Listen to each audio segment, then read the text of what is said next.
June e Jennifer Gibson, nascidas no dia 11 de abril de 1963, no país de Gales, no Reino Unido. Filhas de Gloria e Albert Gibson, ambos imigrantes cubanos. A Gloria era dona de casa, já o Albert era técnico da Força Aérea Real. E por esse motivo da profissão do pai, elas se mudavam muito. As gêmeas, elas eram inseparáveis e elas eram tão grudadas que elas desenvolveram uma linguagem só delas, dificultando a comunicação delas com outras pessoas. Na escola, elas eram as únicas alunas negras e por isso elas sofriam muito bullying dos colegas, o que fazia com que elas se fechassem cada vez mais no mundo delas. Elas eram tão grudadas, elas eram tão inseparáveis que elas até faziam movimentos sincronizados, que parecia até que eram ensaiados. Tudo que uma fazia, a outra também fazia, como se fossem movimentos espelhados.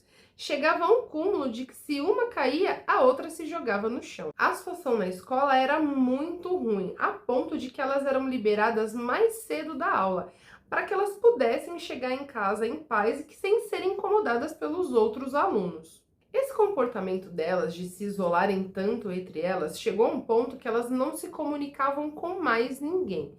Então foi sugerido que elas fossem mandadas para escolas diferentes. Só que essa ideia só piorou a situação. Elas ficaram em estado catatônico, que quando a pessoa fica somente de olho aberto, não fala, não come, não se mexe, não faz nada. Isso piorou muito a situação das gêmeas.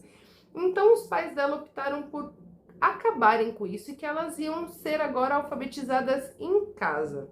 Nesse período que elas estavam estudando em casa, que durou aproximadamente 2 anos, elas se dedicaram à escrita criativa. Elas até participaram de cursos de escrita criativa por correspondência nessa época. Escreveram livros, romances, mas nenhum deles acabou sendo publicado, porque as histórias eram bem pesadas, assim, bem macabras.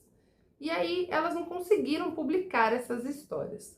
Nesse meio tempo, elas também começaram a praticar alguns delitos. Então, quando elas tinham 14 anos, elas foram presas por tentativa de incendiar uma loja e foram condenadas a 14 anos em um hospital psiquiátrico de segurança máxima. No começo dessa internação aí, elas recebiam medicação tão fortes que elas ficavam praticamente dopadas. As medicações foram ajustadas e agora elas conseguiam novamente se dedicar à escrita criativa. A evolução delas foi tanta nesse período de internação que elas até chegaram a integrar o coral do hospital. Mas